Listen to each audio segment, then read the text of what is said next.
In today's video, I'm going to teach you how to save a single page as a PDF on a Mac from Word.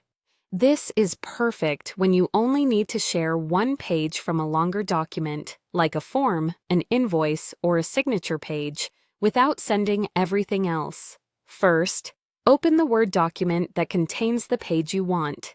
Take a moment to make sure your latest edits are saved so the PDF reflects exactly what you see.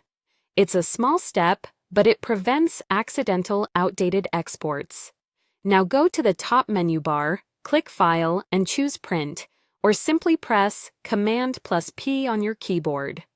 That opens the macOS print dialog for Word.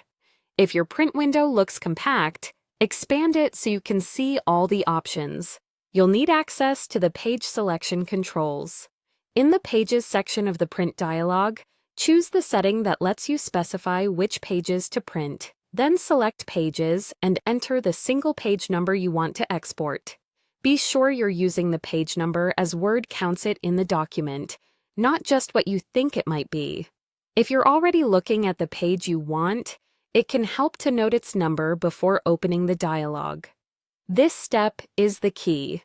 You are telling your Mac to print only that one page, and in a moment, you'll send it to a PDF instead of a printer.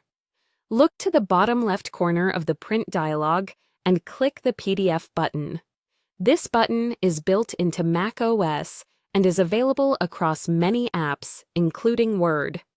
From the drop-down menu that appears, select Save as PDF. You're essentially using the print system to create a clean, shareable file with just the page you picked. A new dialog box will open for saving.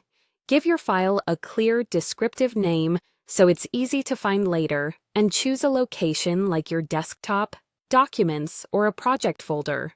If you collaborate with others, using a name that includes a date or brief description can be helpful. When you're happy with the name and location, click Save. Your Mac will create a PDF that contains only that single page, and your original Word document remains unchanged. If you entered the wrong page number, just repeat the process and try again. This method is quick, reliable, and doesn't require any extra software, just Word and the built-in print-to-PDF tools on macOS. And that's it. You've saved one page from a Word document as a PDF on your Mac, ready to send, upload, or archive.